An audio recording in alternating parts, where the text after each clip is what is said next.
Hello, Gene Schwimmer here. Welcome to today's vlog. I suppose I should first explain why there was no vlog yesterday. There was no vlog yesterday because I screwed up. I scheduled the vlog to be posted. What I do is I edit them and then I schedule them to be posted the next day. I usually finish before midnight. Yesterday I didn't. It was an especially long vlog.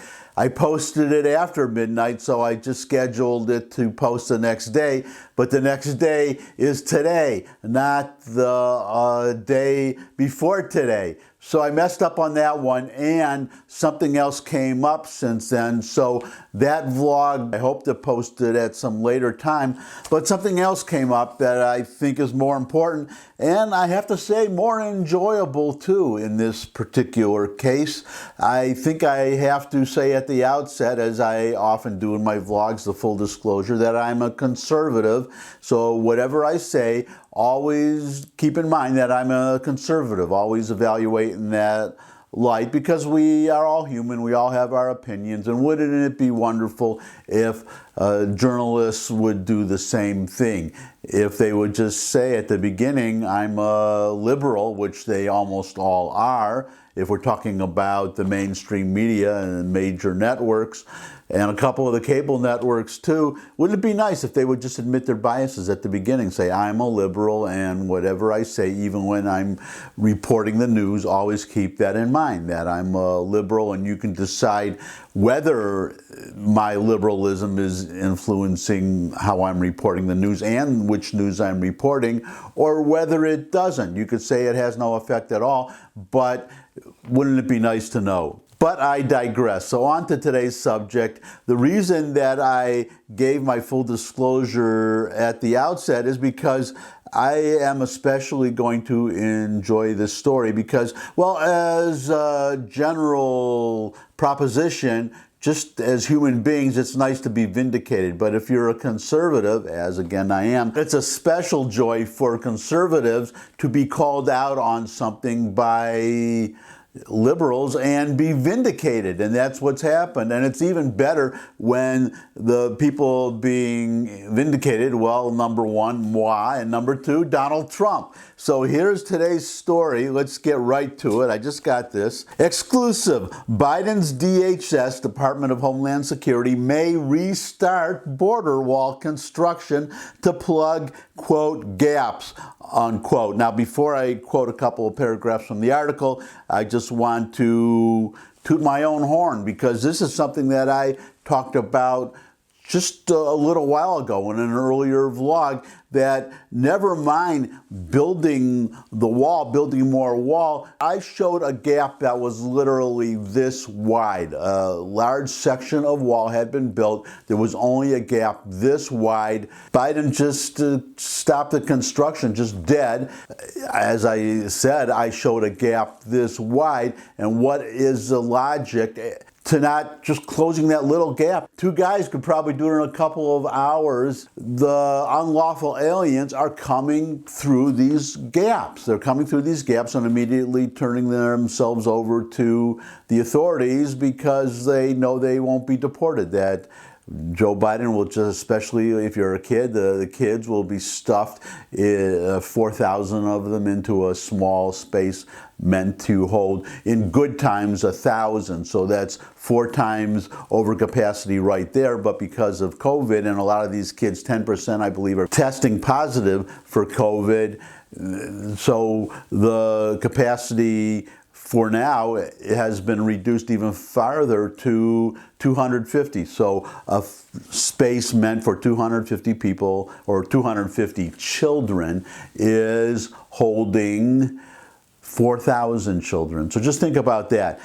But getting back to the article, exclusive, Biden's DHS may restart border wall construction to plug, quote unquote, gaps. Department of Homeland Security Secretary Alejandro Mayorkas told department employees he may restart border wall construction to plug what he called, quote, gaps, unquote, in the current barrier. And I'll just jump in with a short criticism.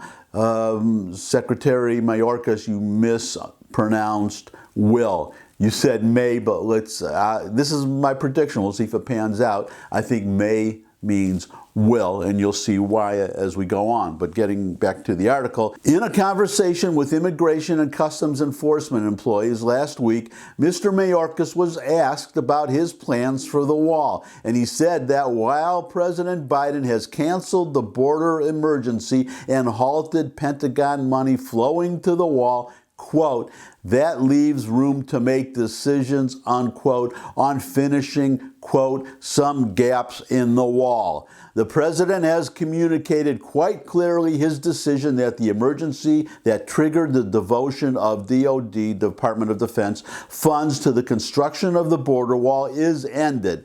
But that leaves room to make decisions as part of the administration, in particular areas of the wall that need renovation, particular projects that need to be finished, unquote. He said that those parts include, quote, gaps, unquote, quote, gates, unquote, and areas, quote, where the wall has been completed but the technology has not been implemented, unquote. That a question about the wall came from employees at U.S. Immigration and Customs Enforcement, which handles interior enforcement and deportation rather than border matters, shows just how deeply the wall has penetrated the psychology of Homeland Security. So just jump in a second. What is being said here is that the people who are handling, the people complaining about not finishing the wall or talking about it, it's not just the people on the border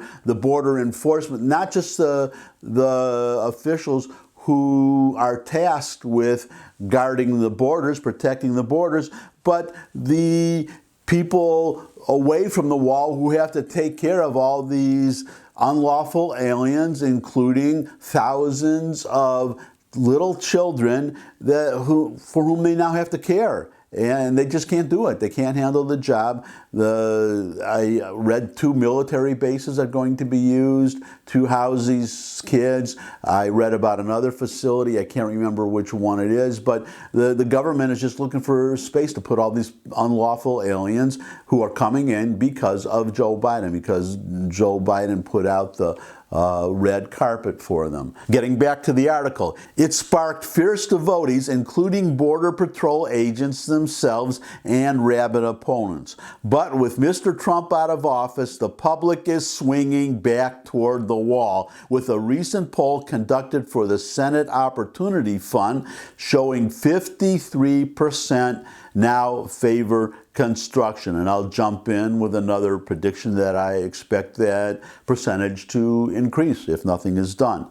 He vowed last year, this is Biden, he vowed last year that he wouldn't build, quote, one more foot, unquote, of wall, and on Inauguration Day, he imposed a full stop on construction. So put that all into English. 2 words, Trump vindicated. He said what would happen if construction did not, well, he said what would happen if Joe Biden got elected, that the construction on the wall would stop and we would see what we are seeing. So he is vindicated. I am vindicated too, specifically for me, about this gap in the wall, about just, well, multiple gaps in the wall, just closing these little gaps. But I don't see their logic for not finishing the wall then. Why don't you, if you're going to plug the gaps, you're admitting that the wall works, and where there is even the smallest gap, unlawful aliens pour through it. So that means finishing the whole wall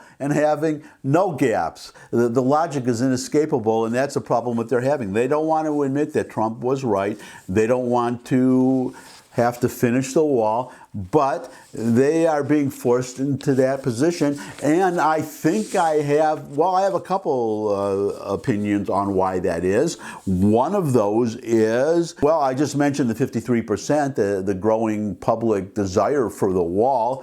I think that's going to hurt the Democrats in the midterm elections if they continue to be so stubborn about the wall. So that's one reason. But the other one, I think, is this. Here's the headline with a beautiful photo. Oh, look. Two Yemeni men on the FBI's terrorism watch list were caught after illegally entering the U.S. via the Mexican border. So we're not talking about poor huddled masses yearning to be free, poor Mexicans and other Central Americans trying to get into the country to have a job. We're talking about terrorists. And these two are just the very teeniest, tiniest tip of the iceberg. I've read multiple articles that they're catching a lot of terrorists trying to get into the country. So, well, it'll be interesting. You tell me, I don't watch the mainstream media. I get my news from the internet. International news from all over the world, which is why I am so well informed and have these stories to share with everybody. But I would be interested to know, maybe in the comment sections from those of you who do watch the evening news, if the capture of these two terrorists was reported. But you can see they're coming from all over the world. I just will end on this. I talked about the terrorists, the 53% support for finishing the wall, but getting back, well, this is not a liberal. Bret Stephens, he is, well, he calls himself a conservative, definitely a Republican, but he is a never-Trumper Republican. He is, well, he says so in the article that I'm going to refer to in a minute, the opinion piece that he did in the New York Times, that he's disgusted by Donald Trump. He hates Donald Trump. He doesn't want to see Donald Trump reelected or a populist, or a Trump-like candidate ever elected again. Here's the headline and the subhead for his opinion piece in the New York Times. Biden should finish the wall or the next Trump will. So you can see there's a little panic there, even among the never-Trumpers, maybe even especially among the never-Trumpers. But Bret Stephens, New York Times, he's not talking about closing a gap. He's saying finish the wall. Finish the wall. And he also says in the article that, and he makes a good point that I'm going to talk about in a future vlog. It's a point that just occurred to me after reading his editorial. He says in there, and it's a good point, that the wall is not going to completely stop unlawful immigration, because most of the unlawful aliens in our country, or a lot of them, but I believe most is fair, are people who came in legally, and especially came in from Europe, other countries, came in at the airports and then just overstayed their visas and never left. So that, in fact, I know 4 people personally, probably 5, and I'm going to talk about them, I think, maybe in the next vlog, but definitely in the future. For now, I'm just going to ask for a thumbs up if you like this video. Share with anybody you think would also like the video. Got any comments? Comment section below the video. You put questions, suggestions for future topics. You could subscribe. I love getting new subscribers. You could visit my music channel and my food channel. There are links in the description. As always, I really appreciate the time that you spend with me, and I would love to see all of you again. I look forward to seeing all of you again, and until I do see all of you again, bye.